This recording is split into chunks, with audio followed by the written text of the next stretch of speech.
इस वीडियो में हम बात करेंगे एडवांटेजेस ऑफ टेक्स्ट बुक्स, ठीक है, यानी कि पाठ्य पुस्तकों के लाभ।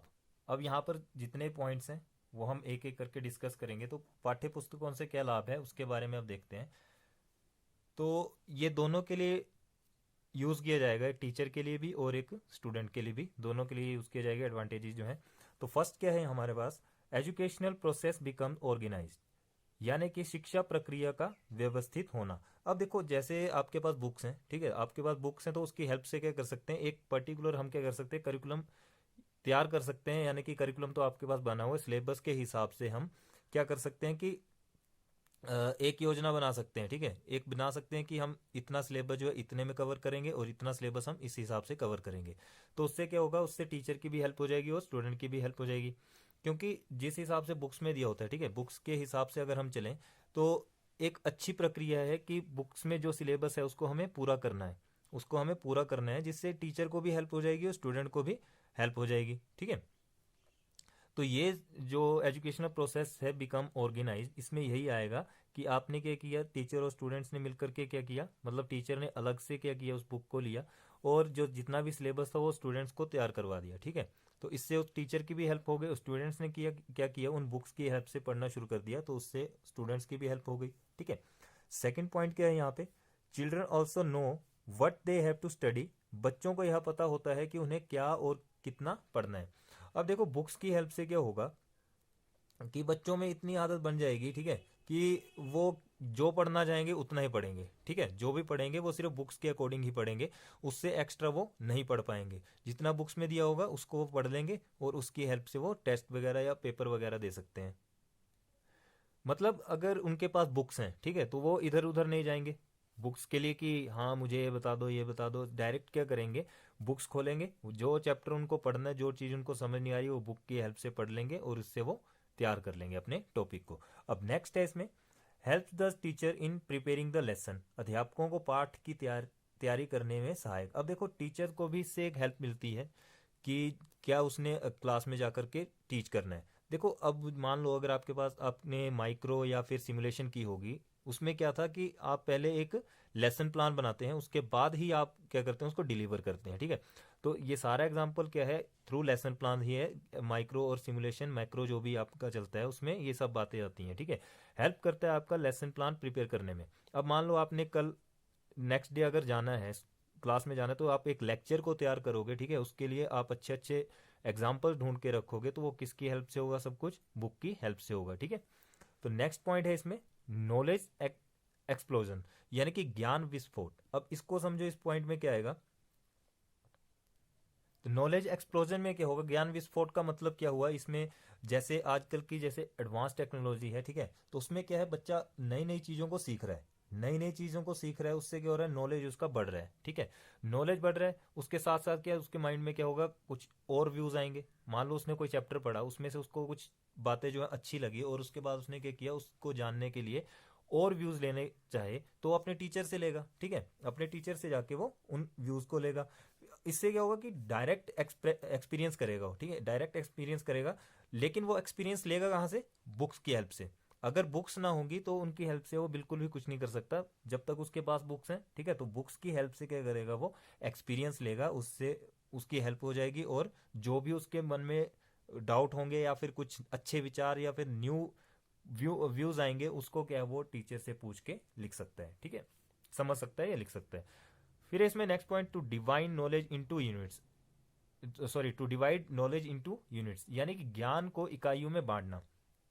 अब इसमें क्या होगा कि आजकल की जो बुक्स हैं, जितनी भी बुक्स हैं, उसमें क्या किया होता है, यूनिट्स में डिवाइड किया होता है चैप्टर को, ठीक है, first unit, second unit, third unit, और ये यूनिट्स ऐसी बनाई होती हैं, ठीक है, कि जैसे फर्स्ट यूनिट आपकी बना दी, ठीक है, तो उसका कोरिलेशन जो है सेकंड यूनिट में भी होगा, थर्ड में भी होगा, फोर्थ में भी होगा, इसी तरह से वो स्टेप बाय स्टेप जो है वो चलते चलते हैं, ठीक है। अगर उस तरह से ना बनी हो, ठीक है, ना बनी हो, तो क्या करते हैं टीचर, खुद उस चीज को नोटिफाई करता है और खुद जो है उस सिलेबस को क्या करते हैं, वो खुद से यूनिट्स में बांटते हैं, ठीक है। तो ये मतलब हुआ to divide knowledge into units.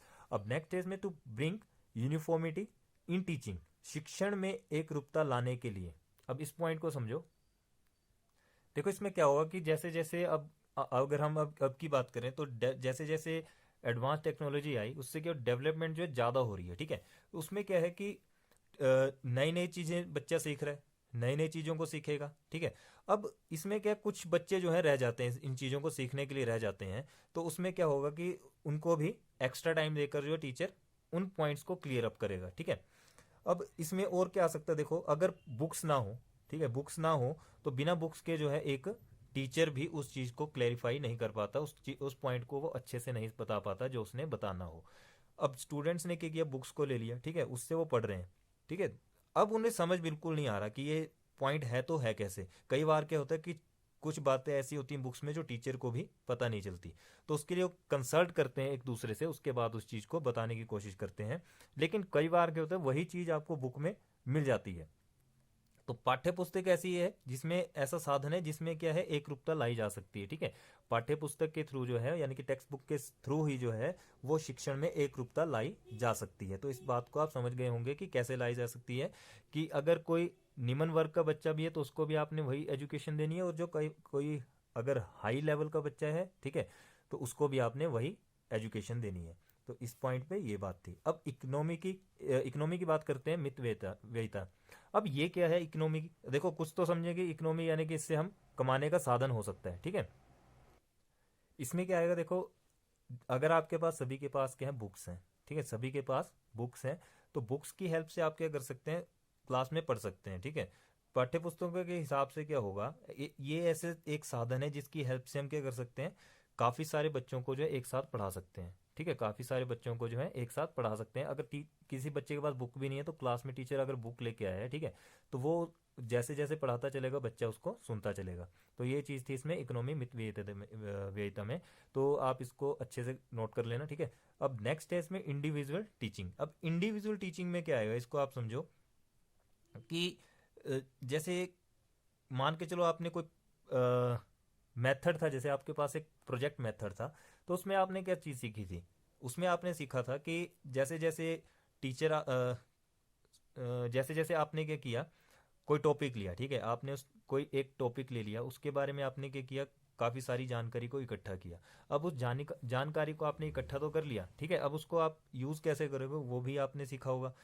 तो इसमें क्या था कि ये चीज़ बताई गई थी उसमें कि जो भी होगा, ठीक है, जो भी बच्चा टॉपिक सिलेक्ट करेगा वो उसको खुद तैयार करेगा, खुद तैयार करेगा। और जो कुछ पूछना होगा वो अपने टीचर की इंडिविजुअली जाके हेल्प ले सकता है, ठीक है। सभी बच्चों को अलग अलग काम दिया जाएगा, सबको दे दिए जाएंगे, सिलेक्ट कर लेगा बच्चा, हर बच्चा क्या करेगा, सिलेक्ट कर लेगा टॉपिक को।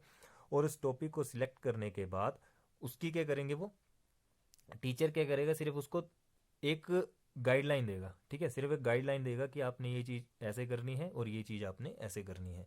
तो ये चीज़ हो गई इंडिविजुअल टीचिंग में। अब सप्लीमेंट द टीचर यानी कि शिक्षक की पूरक।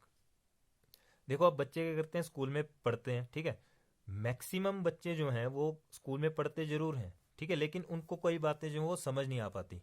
तो जो बातें उनको समझ नहीं आएंगी तो बच्चा क्या करेगा, घर जाएंगे, ठीक है, बच्चे घर जाएंगे, उसके बाद क्या करेंगे, बुक्स को कंसल्ट करेंगे, बुक्स में पढ़ेंगे, तो उनको जो है ज़्यादा हेल्प मिलेगी। अब क्लास में क्या कोई टॉपिक पढ़ा रहे हैं, ठीक है, टॉपिक चला हुआ है, उस टॉपिक को बच्चा अच्छे से नहीं पढ़ पाया, उसको वो समझ नहीं आया, तो घर जाके वो क्या करेगा, बुक्स को ओपन करेगा, बुक में जो दिया होगा उस चीज़ को वो अच्छे से देखेगा, अच्छे से समझेगा, उसके बाद वो नोट डाउन करेगा। तो उससे क्या होगा, एक शिक्षक की पूरक यानी कि वो टीचर की कमी को भी खुद से पूरा करेगा, खुद वो लेक्चर तैयार करेगा खुद से, ठीक है, बच्चा क्या करेगा, खुद से उस चीज़ को समझेगा और उसके बाद जो उसके वो अच्छे अच्छे नोट्स बनाएगा। तो ये 9 पॉइंट्स थे। अब 10th पॉइंट देखते हैं। नेक्स्ट पॉइंट है टू रिवाइज द लेसन, पाठ को दोहराने के लिए, यानी कि पाठ को कैसे दोहराया जाएगा। देखो क्या होगा इसमें कि क्लास में तो हम पढ़ लेंगे, ठीक है, क्लास में पढ़ लेंगे, जो भी आपने पढ़ा उसको अच्छे से सुन लिया। अब आप घर जाओगे, घर जाके दोबारा बुक्स ओपन करोगे और उसी चीज़ को आप क्या करोगे, जैसे आपको होमवर्क मिलता है आप होमवर्क भी करोगे साथ में, और उस चीज़ को आप क्या करोगे, दोबारा से रिपीट भी करोगे, ठीक है। एक किस्म से आपने उसको लिख भी लिया और साथ साथ में उसको पढ़ भी लिया। तो वो क्या चीज़ होगी, रिवाइज द लेसन, इससे आपको याद भी जल्दी हो जाएगा और लिखने की भी आपकी प्रैक्टिस हो जाएगी। Create the habit of self study. अब किताबों की हेल्प से क्या होगा, यानी कि स्वाध्याय की आदत का निर्माण, यानी कि इससे क्या होगा, आपको एक खुद पढ़ने की आदत बनेगी, ठीक है। अब आप क्या करेंगे, क्लास में जो आपने सुन लिया, ठीक है, फिर क्या करेंगे, आप घर जाएंगे, घर में आपने क्या किया, बुक्स ओपन की और उसको खुद स्टडी करेंगे। जो चीज़ आपको नहीं लगी पता, आप उसको खुद जानने की कोशिश करोगे कि यहाँ पर कौन सा पॉइंट आएगा, कैसे आएगा, ठीक है। तो ये था आपका creates the habit of self study. अब इसमें अगर हम नेक्स्ट पॉइंट की बात करें, to make up for the deficiency of very talented teachers, कम प्रतिभा वाले अध्यापकों की कमी को पूरा करने के लिए, ठीक है। अब इस पॉइंट को आप समझो अच्छे से। इसमें क्या होगा कि पाठ्य पुस्तकें तो हैं, ठीक है, छात्रों तथा जो समान छात्र तथा जो आपके टीचर होंगे वो क्या करेंगे, इसमें दोनों की बात की जाएगी, ठीक है। देखो इसमें होगा क्या, मेन पॉइंट पे आते हैं, जो टैलेंटेड टीचर की बात की गई, वेरी टैलेंटेड टीचर। देखो इसमें होगा क्या, कुछ टीचर क्या हैं, वो इतने, जैसे नए नए टीचर जाते हैं तो उसमें उनको क्या होता है, इतना नॉलेज नहीं होता कि वो क्या इंपॉर्टेंट करवा रहे हैं, क्या उसमें इंपॉर्टेंट है, क्या इंपॉर्टेंट नहीं है। तो उससे क्या होता है, बच्चे को काफ़ी दिक्कत उसमें आती है, ठीक है। तो जिससे कि टीचर को भी थोड़ी प्रॉब्लम आएगी स्टार्टिंग में, उसके बाद बच्चे को भी जो प्रॉब्लम्स आती हैं। तो यानी कि वो उस चीज़ को, जो आपकी मेन लाइन है, उसको वो अच्छे से समझा नहीं पाएंगे और ना ही वो उसको अंडरलाइन करवा पाएंगे कि ये जो है आपको इम्पोर्टेंट है। उसमें वो टीचर वो काफ़ी जोर नहीं डालेगा उस पर, ठीक है। तो ऐसा क्या है, ऐसा करने से क्या होगा कि जो टीचर का लेवल है वो भी आपको दिख जाएगा, पता चल जाएगा, और स्टूडेंट का लेवल भी आपको पता चल जाएगा। तो ऐसा है कि टीचर कैसा हो, जिसको नॉलेज भी अच्छा हो, ठीक है, वो हर बात को जो है क्लैरिफाई कर सके, उसके बाद ही इन सब बातों पे आए। तो ये जो बुक्स लगी हैं, तभी ये बुक्स लगाई जाती हैं ताकि जो जो ज़्यादा टैलेंटेड टीचर नहीं है, ठीक है, उनको भी बुक से हेल्प हो सके और वो उस चीज़ को ढंग से पढ़ करके अच्छे से बाकी बच्चों को भी बता सके, या फिर वो किसी दूसरे टीचर की हेल्प लेकर के भी उस चीज़ को समझा सकते हैं, ठीक है। तो ये था इसमें कम प्रतिभा वाले अध्यापकों की कमी को पूरा करने के लिए। नेक्स्ट है इसमें, due to the limitations of lecture method, भाषा विधि की सीमाओं के कारण। अब इसमें जो नेक्स्ट पॉइंट हमारा है ये, इसमें क्या आएगा देखो, कि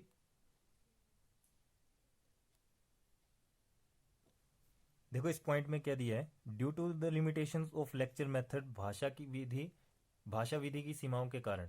यानी कि जब हम क्लास में क्या कर रहे हैं, टीचर लेक्चर दे रहा है, ठीक है, लेक्चर को दे रहा है और उस लेक्चर को क्या सभी बच्चे ध्यान से सुन रहे हैं, ठीक है, वो लेकिन वो कुछ समय के लिए क्या रहेगा, आपको याद रहेगा, लेकिन कुछ टाइम के बाद क्या होगा, आप भूल जाएंगे उसको। कुछ बातें तो याद रह जाएंगी, लेकिन कुछ क्या धीरे धीरे आपकी खत्म होती चलेंगी, उसको आप भूलते चलोगे। तो उस टाइम क्या है, जैसे पेपर के लिए आपने कोई तैयार करना है इस चीज़ को, ठीक है, तो तब आपको बिल्कुल भी याद नहीं आएगा कि टीचर ने आपसे क्या कहा था। तो वो चीज़ आ गई इस लेक्चर मेथड में। और आप क्या करोगे उसके बाद, अगर आपको लगता है कि आपने उस चीज़ को सीखना है, तो आप क्या करेंगे, बुक्स की हेल्प लेंगे, ठीक है। तो उस टाइम आपको बुक जो है वो काफ़ी हेल्प करती है इस चीज़ को समझने के लिए। तभी कहा गया है due to the limitations of lecture method. अब लेक्चर मेथड के कारण क्या है, काफ़ी सारी लिमिटेशंस हैं, वहाँ पर क्या हो गया, टेक्स्ट बुक आपकी एक एडवांटेज बन गई कि टेक्स्ट बुक की हेल्प से आपने उसको पढ़ा, ठीक है। नेक्स्ट बात करते हैं, libraries are not in good shape, पुस्तकालय की अच्छी स्थिति ना होना। अब कुछ स्कूल में क्या है, लाइब्रेरीज भी हैं, ठीक है, लाइब्रेरीज तो हैं, लेकिन क्या है कि अब सभी बच्चे के बुक्स खरीद नहीं पाते। कुछ बच्चे ऐसे होते हैं जो पुअर फैमिली से पुअर फैमिलीज के होते हैं, तो वो क्या करते हैं कि बुक्स को खरीद नहीं पाते, ठीक है। तो वो क्या करते हैं, स्कूल की जो लाइब्रेरीज होती हैं वहाँ से वो बुक को इशू करवाते हैं। लेकिन स्कूल की लाइब्रेरीज में भी क्या होगा कि वहाँ पर वो बुक जो है अवेलेबल नहीं होती, ठीक है, जिससे उनको काफ़ी सारी दिक्कतों का सामना करना पड़ता है। तो इससे क्या है कि हर एक बच्चे को क्या है, अपनी अपनी एक बुक जो है वो लेने ही पड़ती है, ठीक है, जिससे वो कुछ नया सीख सकें। मैन्युफैक्ट नेक्स्ट पॉइंट है, मैन्युफैक्ट्स एट वन प्लेस, अनेक तथ्य एक ही स्थान पर, ठीक है। इस पॉइंट को भी समझो आप, क्या है, देखो इस पॉइंट में क्या है कि आपके पास बुक्स तो हैं, जो बुक्स आपके पास हैं, ठीक है, उससे तो आप सीख लोगे, ठीक है, उससे आप क्या है सीख लेंगे, लेकिन उसका जो यूज़ है आप अपनी एक्चुअल लाइफ में नहीं कर पाते। जो आपने सीखा, ठीक है, वो सिर्फ बुक्स के अकॉर्डिंग ही सीख पाए, लेकिन आपने उसको प्रैक्टिकल बिल्कुल भी यूज़ नहीं किया। तो उससे क्या होगा, आपकी जो ज्ञान में है वो थोड़ा कमी आना शुरू हो जाएगी, ठीक है, अधिक आपको ज्ञान नहीं मिलेगा, नॉलेज आपको बिल्कुल, मतलब नॉलेज क्या है वो बिल्कुल कम मिलेगा, और इससे क्या होगा कि आपकी जो है समझने की शक्ति जो वो धीरे धीरे कम होती चलेगी। तो बुक से आपको एक ही जगह से आप पॉइंट को उठा रहे हैं, ठीक है, एक ही बुक को आप प्रेफर करने, बाकी किसी बुक को आप ले ही नहीं रहे। जो आपके पास साइंस की बुक लगी आप उसी से पढ़ते जा रहे हो, ठीक है, एक्स्ट्रा आप उससे ले ही नहीं रहे, कोई हेल्प नहीं ले रहे किसी बुक से। तो उससे क्या होता है कि मैन्युफैक्चर्स एट वन प्लेस, एक ही जगह से आपको सारी चीज़ें मिल रही हैं, तो आप दूसरी किताब की तरफ जाने की कोशिश नहीं करते और सीमित रह जाते हो उसी बुक तक। अब नेक्स्ट पॉइंट है इसमें रिक्रिएशन यानी कि मनोरंजन, ठीक है। तो इस पॉइंट को भी समझो। अब कुछ बुक्स क्या हैं, जैसे फिजिकल एजुकेशन की बुक ले लो आप, ठीक है, तो उसमें क्या आप कुछ नया सीखते हैं, ठीक है, तो उससे भी क्या है मनोरंजन की बातें सीखेंगे। और साथ साथ अब साइंस में भी क्या कुछ चैप्टर्स ऐसे हैं जो इससे रिलेटेड है, मनोरंजन से रिलेटेड, ठीक है। अब इसमें क्या होगा कि जो भी आप आनंद लेंगे, जैसे मान लो आपने कुछ चीज़ नहीं सीखी, ठीक है, तो उसको क्या करेंगे आप एक दूसरे को बताएंगे, ठीक है, जिससे कि आप उस चीज़ को बताने में आनंद महसूस करोगे कि मैंने इस चीज़ को इस तरह से उस बच्चे को या फिर उस दोस्त को अपने बताया। मान लो टीचर ने आपको पढ़ा दिया, कोई चैप्टर पढ़ा दिया, उसमें आपको कोई एक बात ऐसी लगी जिसमें काफ़ी अच्छा मैसेज भी था और एक हंसने वाली या मजाक वाली बात भी थी, तो उसको आपने क्या किया, अपने फ्रेंड को किसी और वे में बताया होगा। तो ये पॉइंट हो गया आपका रिक्रिएशन, मनोरंजन। नेक्स्ट पॉइंट है आपका हेल्पफुल इन गिविंग एग्जामिनेशन, परीक्षा लेने में सहायक, यानी कि जब आपके एग्जाम लगते हैं, ठीक है, तो आप क्या करते हो, ज़्यादा से ज़्यादा बुक्स को कंसल्ट करते हो, बुक से ही आप पढ़ना पसंद करोगे, क्योंकि बुक में क्या है आप एकदम से वो चीज़ याद कर लोगे और पेपर के लिए आप उसकी तैयारी कर सकते हो, ठीक है। अब टीचर भी इसमें क्या करते हैं, टीचर की भी इसमें हेल्प हो जाती है। मान लो आपके पास क्या है, यहाँ पे कोई टीचर ने आपको पढ़ाया, ठीक है, और वहाँ से क्या हुआ कि कुछ जो इंपॉर्टेंट क्वेश्चन थे वो टीचर ने नोट डाउन कर लिए, और वही क्या किया, क्वेश्चन पेपर बनाने के लिए उसको आसान हो गए, वही उसने क्वेश्चन पेपर के लिए बना दिए। और आपको क्या आपने भी बुक पढ़ी तो आपको इजी हो गया कि हम इस पॉइंट को जो है, इस चैप्टर को जो है और इस इंपॉर्टेंट चीज़ को जो है आराम से पढ़ लेंगे, ताकि हमारी भी हेल्प हो सके और हम एग्जाम में अच्छे मार्क्स ला सकें। अब नेक्स्ट इसमें to provide viewpoints of schools scholars and teachers, Hindi में क्या है, विद्वानों तथा शिक्षकों के विचारों को प्रदान करना, ठीक है, इसको समझो। अब देखो इस पॉइंट में क्या होगा कि इसमें टीचर्स की बात भी होगी और स्टूडेंट्स की बात भी होगी। जो स्कॉलर स्टूडेंट्स हैं, ठीक है, वो क्या करते हैं, बुक्स को पढ़ते हैं और उनके माइंड में जो भी क्वेश्चन आते हैं वो टीचर से पूछना शुरू कर देते हैं, मतलब अपना अपना एक व्यू लेके आएंगे, ठीक है, कोई पॉइंट ऑफ व्यू उन्होंने ढूंढ लिया, क्वेश्चन में से कोई चीज़ या चैप्टर में से कोई चीज़ उनको अच्छी लगी जो उन पूछना चाहते हैं टीचर से, तो वो क्या करेंगे, अपनी टीचर से कंसल्ट करेंगे। लेकिन क्या होता है कई बार टीचर को उस चीज़ का नॉलेज ना हो, तो वो क्या करते हैं, दूसरे टीचर के पास जाकर उस चीज़ को कंसल्ट करेगा, उसके बाद आपको वो चीज़ जो है समझाने की कोशिश करेंगे, तभी आपको वो चीज़ जो है समझ आएगी, ठीक है। तो टीचर क्या कर सकते हैं इसमें, टीचर भी इस चीज़ का लाभ उठा सकते हैं बुक्स का, और जो पॉइंट आपने दिए, ठीक है, और बच्चे भी इस चीज़ को सीख सकते हैं, जो भी आपके पॉइंट्स व्यू हैं, जो भी आपने सोच के रखे हैं वो आप अपने टीचर से पूछ रहे हो, तो उसकी हेल्प से क्या है, आपकी क्लास में जितने बच्चे हैं उनको भी समझ आएगा, टीचर को भी क्या होगा, एक नया वर्ड मिल जाएगा, एक नया व्यू मिल जाएगा, ठीक है। अब नेक्स्ट पॉइंट है इसमें, नेक्स्ट पॉइंट की बात करें तो हमारे पास है for removing various defects of classroom teaching, कक्षा कक्ष शिक्षण के अनेक दोषों को दूर करने के लिए। अब इसमें क्या है, देखो दो पॉइंट्स आएंगे आपके, दो पॉइंट्स कौन से आएंगे, एक तो आ गया आपका कौन सा, excessive number of students in classroom teaching, कक्षाओं में बच्चों की संख्या अत्यधिक होना, यानी कि एक क्लास में क्या है काफ़ी सारे बच्चे हैं, ठीक है। अब काफ़ी सारे बच्चे हैं क्लास में, तो उससे क्या होगा कि मान लो आपकी क्लास में, अब गवर्नमेंट स्कूल में कई बार क्या होता है, जैसे बड़ी क्लासेस में क्या है कि 100 बच्चे भी होते हैं, 150 बच्चे भी होते हैं, तो वहाँ क्या होता है, जो आगे के बच्चे होंगे वो तो आराम से लेक्चर को सुन लेंगे, ठीक है, आराम से वो सुन रहे हैं, लेकिन जो पीछे जो बैठे होंगे बच्चे या तो शरारतें करते रहेंगे या फिर कुछ ना कुछ वो मतलब कुछ ना कुछ छेड़खानी करते रहेंगे, ठीक है, जिससे उनका ध्यान जो क्लास पे नहीं होगा और टीचर का भी ध्यान जो है उन बच्चों पे बिल्कुल भी नहीं जाएगा, ठीक है। अब इतनी बड़ी क्लास है तो टीचर जो किस किस को देखे, इससे क्या होगा, वातावरण जो आपका वो भी खराब हो सकता है, ठीक है, इससे क्या है, जो वातावरण के आपका एनवायरनमेंट जो है बिल्कुल खराब हो जाएगा, ठीक है। तो क्लास उतनी होनी चाहिए, क्लास में कम से कम बच्चे हों, ताकि सभी की बारी आ सके, सभी से टीचर जो क्वेश्चन पूछ सके, सभी से आई कांटेक्ट कर सके, ठीक है। तो ये सब बातें जो है इसमें आएंगी। अब टू कंप्लीट हैवी सिलेबस, अब कई बार क्या होता है कि बोझिल पाठ्यक्रम को पूरा करना, अब सिलेबस बन गया, ठीक है, अब इस कई टीचर क्या करते हैं, सिलेबस को ख़त्म करने में लगे होते हैं, ठीक है, जो कि बिल्कुल गलत है। वो सिर्फ सिलेबस के ऊपर ध्यान देंगे और बच्चों के ऊपर बिल्कुल भी ध्यान नहीं देंगे कि उनको समझ आया या नहीं आया। वो सिर्फ क्या करेंगे, अपने सिलेबस को कंप्लीट करने में लगे रहेंगे, ठीक है। तो इससे भी क्या है, बच्चों में काफ़ी सारा जो है वो नुकसान होगा। तो बच्चे क्या करते हैं, फिर घर जाके बुक्स की हेल्प से ही उस चीज़ को कवर अप करवाते हैं, ठीक है। अब lack of other teaching material, अन्य अध्यापन सामग्री का अभाव।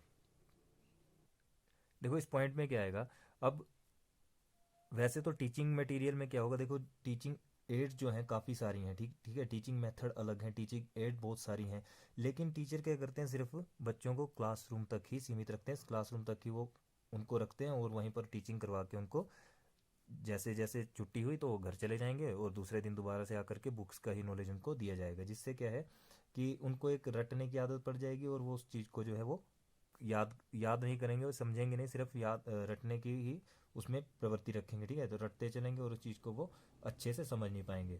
तो ये पॉइंट हो गया हमारा lack of other teaching material, ठीक है। अब इंडिया क्या है, पुअर कंट्री के नाम से जाना जाता है। तो इसमें क्या है कि टीचिंग एड्स तो काफ़ी सारी हैं, लेकिन यूज़ जो है वो सिर्फ कौन सी करेंगे हम, क्लासरूम टीचिंग को ही, ठीक है। और बच्चे भी क्या सारे डिपेंड किस पे होंगे, बुक्स पे ही, ठीक है। बच्चे भी किस पे डिपेंड होते हैं, बुक्स पे ही, और टीचर भी बुक्स पे ही रहते हैं। अब नेक्स्ट पॉइंट है इसमें, इलिटरेसी ऑफ पेरेंट्स, माता पिता की निरक्षरता। अब इसमें क्या है, कुछ के पेरेंट्स जो हैं वो ज़्यादा पढ़े लिखे नहीं होते, ठीक है, 40% या 60% मान के चलो, जो पढ़े लिखे नहीं होते वो क्या करते हैं कि बच्चों को स्कूल भेजते हैं, ठीक है। और पेरेंट्स क्या है, बच्चों की हेल्प नहीं कर पाते पढ़ाने में, ठीक है, पढ़ाने में उनकी हेल्प नहीं कर पाते। तो होगा क्या कि अब बच्चे क्या स्कूल जा रहे हैं, ठीक है, तो टीचर क्या करता है, पूरे दिन में आपको वो टीचर स्कूल में पढ़ाएगा, ठीक है। अब आपको अगर कुछ चीज़ समझ में नहीं आई तो उसको आप घर आके खुद ही सॉल्व करोगे, खुद ही समझोगे, ठीक है। तो इसमें क्या है, वो भी एक कारण क्या है, माता पिता की निरक्षरता, यानी कि पेरेंट्स क्या होंगे, पेरेंट्स हो गए या फिर आपके कोई एल्डर हैं, ठीक है, या फिर कोई मान लो कोई घर में है तो वो पढ़े लिखे नहीं है, तो वो आपको वो चीज़ समझा नहीं पाते, जिसकी वजह से जो है उसमें बच्चे को काफ़ी दिक्कतों का सामना करना पड़ता है और सिर्फ वो बुक्स की हेल्प से ही उस नॉलेज को गेन कर पाते हैं। फॉर एक्सरसाइज, अब इसमें आ गया अभ्यास के लिए। अब इसको समझना, ये लास्ट पॉइंट है इसका, ठीक है। देखो इस पॉइंट को आप समझना, अभ्यास के लिए क्या मतलब हुआ कि जैसे आप कोई चैप्टर पढ़ा आपने, ठीक है, चैप्टर पढ़ लिया आपने, और इस चैप्टर के अब टीचर बोल देगा कि आप इसकी एक्सरसाइज को आप खुद से करके आओ, ठीक है। तो चैप्टर आपने कर लिया, अब आपने क्या किया, उसको चैप्टर को पढ़ा, उसकी जो बातें थी उसको समझा, ठीक है। उसके बाद क्या किया, एक्सरसाइज को स्टार्ट करना शुरू किया, जो उसके क्वेश्चन थे उसको करना शुरू किया। लेकिन उसमें क्या होगा, आपसे कुछ ना कुछ गलतियां होंगी, फिर उसकी हेल्प आप, उस चीज़ की हेल्प आप किससे लोगे, टीचर से लोगे, ठीक है।